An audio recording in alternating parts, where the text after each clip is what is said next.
Blake, you said you didn't know anything about those messages. I need you to be straight with me. I told you it was a mistake. I barely remember sending... All of them. Screenshots, timestamps, even the photo you sent last week.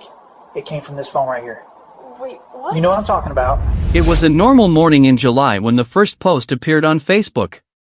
In a small Texas town, news usually travels fast, but this was different. This was a digital explosion. Someone had posted screenshots of private conversations that were never supposed to be seen by the public. As people scrolled through their phones, they saw messages that were both shocking and deeply wrong. The name attached to these messages belonged to Annalie Andrews, a 24-year-old teacher who had just started working at McMichael Middle School. The town was small enough that everyone knew the face in the profile picture. She was the young reading teacher who seemed so kind and helpful. But the words on the screen told a sickening story of a secret relationship with a student. The post didn't just stay on one person's page. It was shared again and again, moving from one screen to another like a wildfire. Parents began to tag each other, asking if this could really be true. By the time the sun was high in the sky, the school district and the local police were getting phone calls. The anonymous poster had pulled back the curtain on something dark that was happening during the summer break. The people who saw the posts were filled with a mix of anger and disbelief. They were looking at evidence of a teacher crossing a line that should never be crossed. For Annalie, the viral post was the beginning of the end. She had used Snapchat because she believed the messages would disappear forever once they were read. She thought her secret was safe behind a screen. But she was wrong. Someone had been watching. Someone had taken screenshots. Now, her private words were public property, and the police were already starting to put the pieces together. The nice teacher was about to face a reality she never imagined as the town's shock turned into a formal investigation. The walls of the police station were cold and white, matching the feeling in Molly's chest as she sat across from the detectives. She tried to keep her face calm, like she was just a teacher helping with a simple mistake. She told them that her only error was letting a student contact her. She said she didn't think anything of it at first. In her mind, she believed she was safe because she had used Snapchat. She thought that because the messages and videos disappear after a few seconds, the evidence of her secret was gone forever. But as the detectives spoke, Molly realized they knew much more than they should. They explained that while the app is designed to delete things, it isn't perfect. Someone had been smart enough to take screenshots before the evidence vanished. At least 12 different pictures of their private chats had been captured. Molly's heart sank as she realized the disappearing lies she had told herself were now frozen in time on a police computer. She tried to play the victim, telling the officers that the boy had started to make her feel uncomfortable. She claimed she only talked to him because she was lonely and too nice to say no. She even told them she was planning to go overseas to volunteer on a ship, hoping they would see her as a good person and let her go. She wanted them to believe that whatever happened was just a small misunderstanding between a friendly teacher and a smooth-talking kid. However, the screenshots didn't show a woman who was uncomfortable. They showed a teacher who was actively planning secret meetings. The digital trail she thought was erased was now being read out loud in the interrogation room. Every time she tried to downplay the relationship, the detectives pointed back to the saved messages. Molly began to realize that the technology she trusted to hide her disgusting secret had actually become the trap that would catch her. Inside the small office at the police station, the conversation turned to a very important detail: the boy's age. The student's mother sat across from the detectives, still trying to understand the nightmare that was unfolding. When the detective asked how old her son was, she answered clearly that he was 15 years old. To a normal person, 15 still sounds very young, but in the eyes of the law, every single year makes a huge difference. Miss Andrews had told herself a story to make her actions feel less wrong. She kept repeating that the boy was 15, as if that made the relationship okay. In her mind, she thought being 15 meant he was almost an adult and could make his own choices. She used this number like a shield to protect herself from the truth of what she had done. She even told the detectives that he was a smooth talker who seemed older than he really was. But the detectives had done their homework, and they were about to break her shield. They looked at the dates on the calendar and matched them with the messages on the phone. They pointed out that while the boy was 15 now, he had only just turned that age. Most of their secret meetings had actually happened during the first 2 weeks of summer break. During those weeks, the boy was still only 14 years old. The air in the room felt heavier as the legal reality set in. There is a massive legal line between an adult and a 14-year-old child. By realizing the boy was only 14 when the disgusting secret began, the detectives knew this wasn't just a mistake, it was a serious crime. Miss Andrews sat in silence, her face pale, as she realized that the 1 year she was counting on to save her was the very thing that would send her to jail. Even though it was summer break, the school campus was not entirely empty. Miss Andrews arrived at McMichael Middle School that morning with a simple goal: she needed to turn in her computer equipment. In her mind, this was the final step before she could leave her old life behind and begin her 2-year volunteer trip overseas. She walked toward the building, likely feeling a sense of relief that she was almost away from the town and the secret she had left behind on the internet. However, the police were already waiting for her. As she stepped onto the campus, she was intercepted by detectives. The nice teacher facade she had spent years building was about to be tested. Detective B approached her calmly, introducing himself and asking if she had a few minutes to talk. Molly looked startled, her eyes wide as she claimed to be a little busy, but she eventually agreed to step inside an office to speak with them. Inside the sterile office, the tone was polite but firm. The detectives told her she wasn't under arrest and didn't have to talk, but they wanted to know if she knew why they were there. Molly tried to stay in control, acting as if she wasn't quite sure what was happening. She began to offer small, carefully chosen pieces of information, calling her choices a mistake and claiming she had only let a student contact her because she didn't think anything of it. What Molly didn't realize was that the detectives weren't there to ask questions they didn't already have the answers to. They had seen the public screenshots and heard from the boy's mother. As she sat in the black leather chair, fidgeting with her wallet, the walls of the school felt less like a workplace and more like a trap. The campus ambush had worked. The teacher who thought she was making a clean getaway was now sitting across from the law, with her disgusting secret hanging in the air between them. As the questioning continued, Molly felt the pressure rising. She needed a way to show the detectives that she was a good person with a bright future ahead of her. She began to talk about her big plans to leave the country. She told them she had already applied for a totally different job and was planning to go overseas. Her goal was to join a group called Mercy Ships to work as a volunteer. She described this plan as a way to find a supportive environment where she could grow and mature. She spoke about wanting spiritual support and being around people she could trust so she could become a better person and a better teacher. In her mind, this mission trip was her perfect escape. If she could just convince the detectives that she was dedicated to helping children in need, maybe they would see her mistake as something small that didn't need to be punished. Molly even mentioned that she had submitted her resignation letter on the same day the secret messages were posted to Facebook. In that email, she told her bosses that she was going to teach at a small academy for children and might even come back to her current school in the future. She acted as if her bags were already packed and she was ready to stay away for 2 years. However, her plan to use a Christian volunteer group as a shield wasn't working. While she talked about growing as a person, the detectives were focused on what she had already done. Molly seemed to believe that if she just kept talking about her future good deeds, her past actions would disappear. She sat there, hoping that her mercy ship would carry her far away from the disgusting secret she had left behind in Texas, but the detectives were about to show her that she wasn't going anywhere. As the detectives continued their questions, Miss Andrews changed her story to make herself look like the victim. She told them that the mistake she made was simply letting the boy contact her, but she claimed she didn't think it was a big deal at first. She told the officers that after a while, the students started to make her feel uncomfortable with the way he was thinking. By saying this, she wanted the police to believe that the boy was the one pushing for a relationship and that she was just a nice teacher who didn't know how to handle it. She tried to explain that her kindness was her biggest weakness. She told the detectives that she was too trusting and too nice, and that she was frustrated because she didn't know exactly what she was being accused of. Molly even claimed that the boy was a smooth talker who knew exactly how to speak to an attractive young woman. She wanted it to seem like she was a lonely person who just wanted a friend, and that the boy had taken advantage of her good nature. Molly described herself as being antagonistic about the situation, meaning she tried to say no and told him they shouldn't be doing anything wrong. She admitted that she wasn't aggressive enough in her mind to stop him, but she insisted that nothing criminal had ever happened.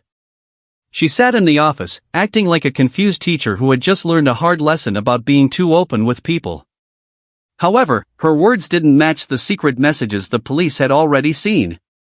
While she was busy blaming the boy and calling him a smooth talker, the detectives were looking at evidence that showed she was the one in charge.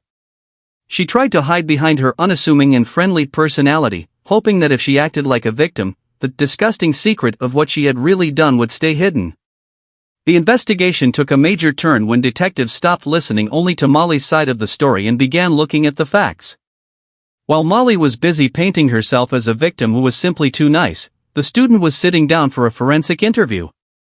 This is a special kind of meeting where experts talk to children to find out exactly what happened in a safe way. During this talk, the boy didn't describe a teacher who was uncomfortable or pushing him away.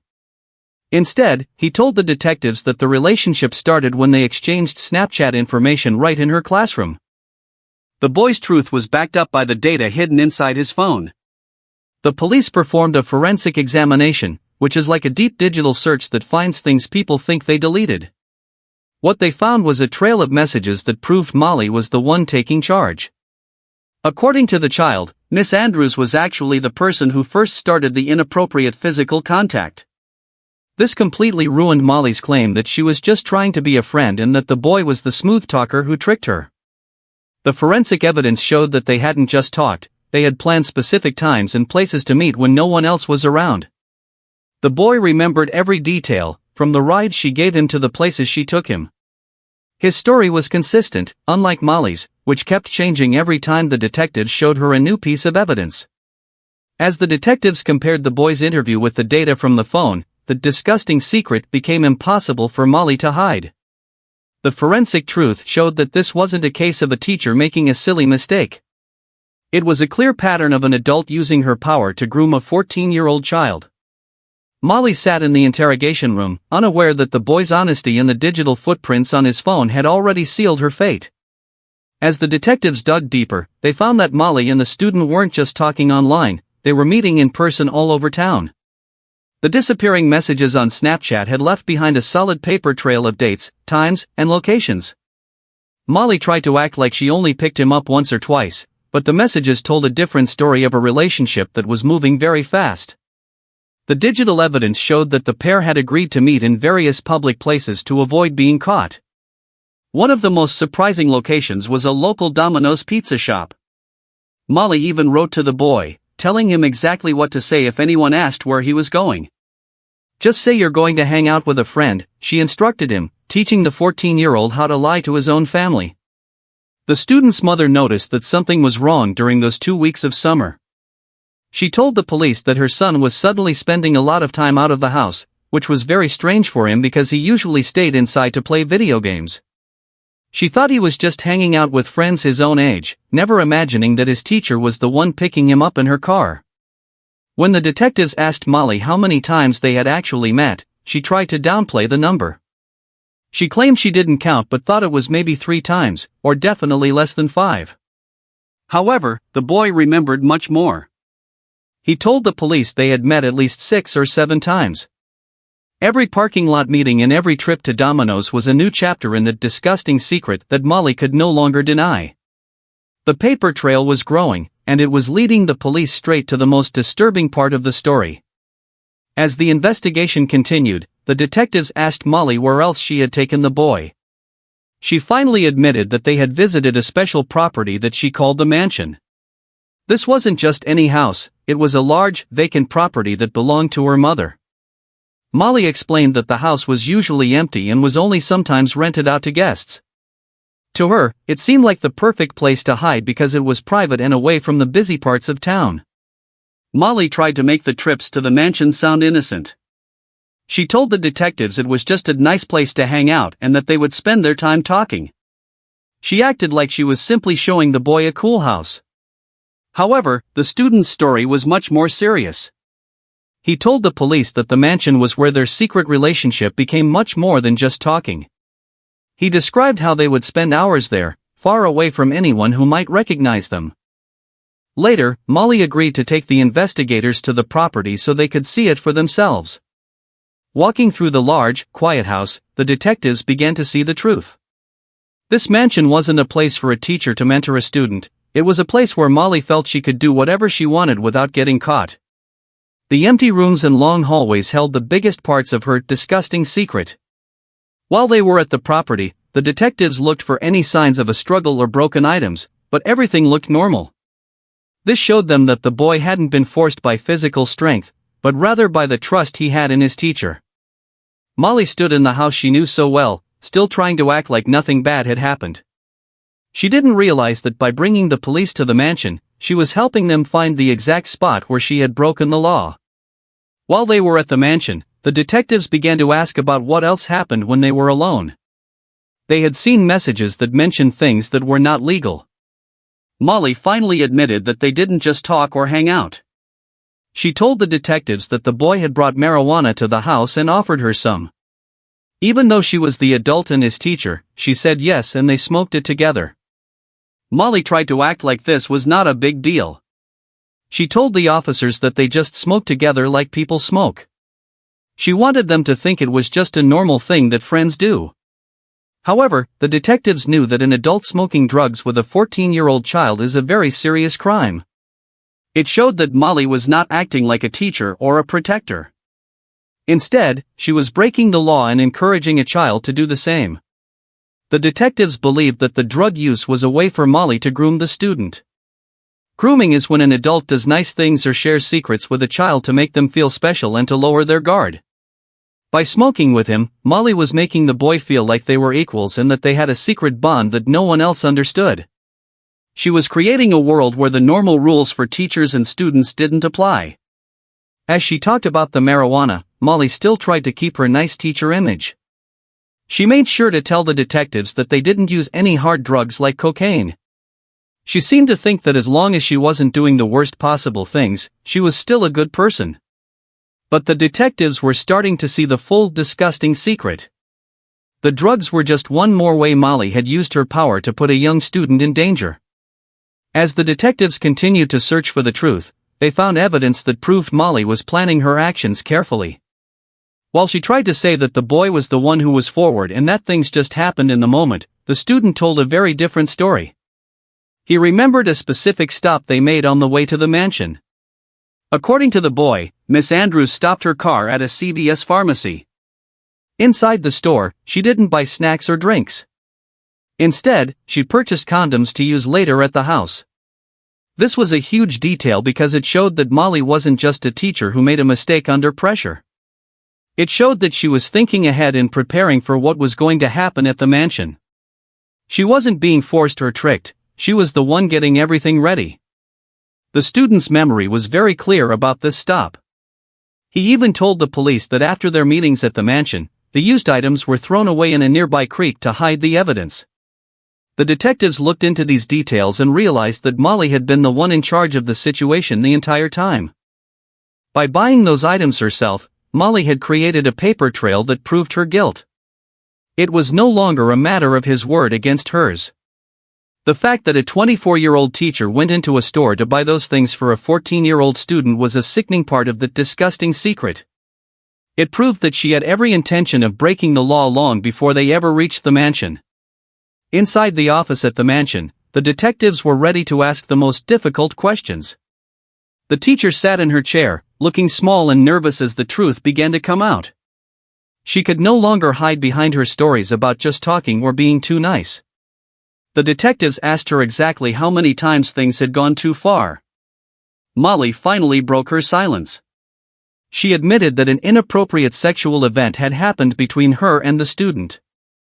When the detective asked how many times they were talking about, she looked down and whispered, 3 times. She was sure about that number, admitting to the officers that the secret encounters had happened more than once. The detective asked her if she ever forced the boy or tricked him into doing anything wrong. Molly insisted that she said no a bunch of times at first, but she also admitted that she didn't get up and walk away like she should have. She told the officers that the student was hot and heavy and that she eventually gave in. Even while she was admitting to these serious crimes, Molly tried to make it sound like it wasn't her fault. She told the detectives that by the third time, she didn't say no as much. She claimed she was in the wrong mindset and that both parties agreed to what was happening. But the detectives knew that a 14-year-old child cannot legally agree to these things with an adult. The disgusting secret was now a full confession, and Molly's life as a teacher was officially over. While investigators were at the mansion property, they spent a lot of time in the air-conditioned garage that Molly had mentioned earlier. This room was not like a normal garage used for cars. Instead, it was filled with things that were clearly meant for young people. The police took photographs of every corner to show what the environment was like during the secret meetings. Inside the room, the officers found twin bunk beds, a ping-pong table, and several stuffed animals. These items were very important because they showed that the room was designed to appeal to children and teenagers. Molly had admitted that she and the students spent time in this specific room. She told the detectives that the boy had even moved her to one of the beds during their encounters. The detectives used these photographs as evidence to show that Molly was bringing a child into a setting that looked like a playroom. It made the disgusting secret feel even more disturbing to the investigators. They weren't just looking at an empty house, they were looking at a room filled with toys and beds where a teacher had chosen to break the law with a 14-year-old boy. By documenting the bunk beds and the stuffed animals, the police were building a strong case. They wanted to show that Molly knew exactly where she was and who she was with. The photos proved that this wasn't a silly mistake made in a moment of confusion. It was a series of choices made in a room that was supposed to be safe for kids, but instead became the place where Molly's career and reputation finally fell apart. The digital world that Molly used to hide her disgusting secret was finally broken open by someone she never expected. While Molly was focused on her plan to leave the country, the student's girlfriend began to suspect that something was wrong. Using her own phone, she logged into the boy's Snapchat account and discovered the long list of messages between him and his teacher. As the girlfriend read through the chats, she was shocked by what she found. She saw the plans to meet at the mansion and the inappropriate things they said to each other. She didn't just stay quiet, she began to piece together exactly who Annalai was. She even found a separate group chat where the boy had told his friends a cryptic truth, "I'm just a teacher." Realizing the danger, the girlfriend took action. She was the one who captured the 12 screenshots that eventually ended up on Facebook. She also confronted Molly directly on Instagram, accusing her of victimizing other students. When Molly asked, "Who are you? What do you want?" the girlfriend simply replied, "I know what you did." This young girl's discovery was the key that unlocked the whole case.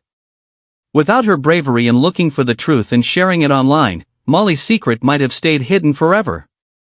Because of the girlfriend's actions, the disappearing messages became permanent evidence that the police could use to protect the children of the community. As the investigation drew to a close, Miss Andrews was brought back to the station one last time to retrieve her cell phone. The friendly, helpful tone the detectives had used earlier started to disappear.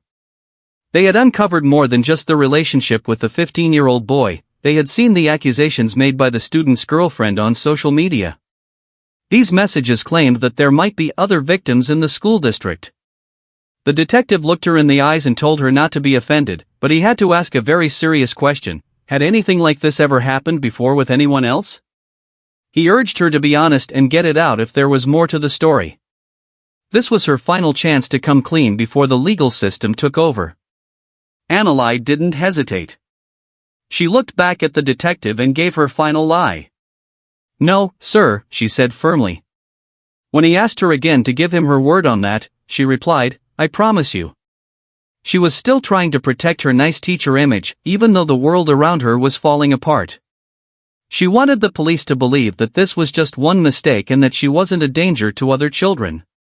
While the police eventually found no evidence of other victims at that time, her promise felt empty.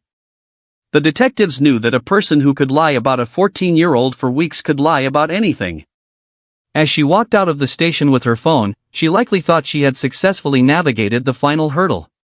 She didn't realize that the disgusting secret she had tried so hard to minimize was about to lead the police directly to her front door with a pair of handcuffs.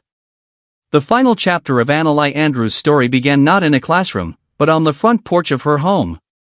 Hours after she had promised the detectives that there were no other secrets to find, the police arrived to arrest her. She stepped outside into the heat, leaving behind her books and her plans for a mission trip. As the metal handcuffs clicked around her wrists, the detective told her to breathe and stay calm, explaining that there were now several felony warrants for her arrest. The legal process moved forward as the full weight of her disgusting secret was presented in court. In August of 2024, Annalise Andrews admitted her guilt. She pleaded guilty to 4 counts of sexual assault of a child and 3 counts of online solicitation of a minor. The nice teacher who thought she could manipulate the system was now a convicted felon. On April 8, 2025, a judge handed down her final punishment. Annalise was sentenced to 2 years in the Texas Department of Corrections. Along with her time in prison, she was ordered to pay a $5,000 fine. The mercy ship she had dreamed of was replaced by a prison cell, and the career she had worked for was gone forever. But the biggest part of her sentence was not the 2 years in jail. Because of the nature of her crimes against a 14-year-old student, Annalise Andrews was ordered to register as a sex offender for the rest of her life. This label would follow her everywhere, ensuring that no one would ever see her as just an unassuming teacher again. The case was closed, leaving a community to heal and a clear message that no position of trust can hide a predator from the truth.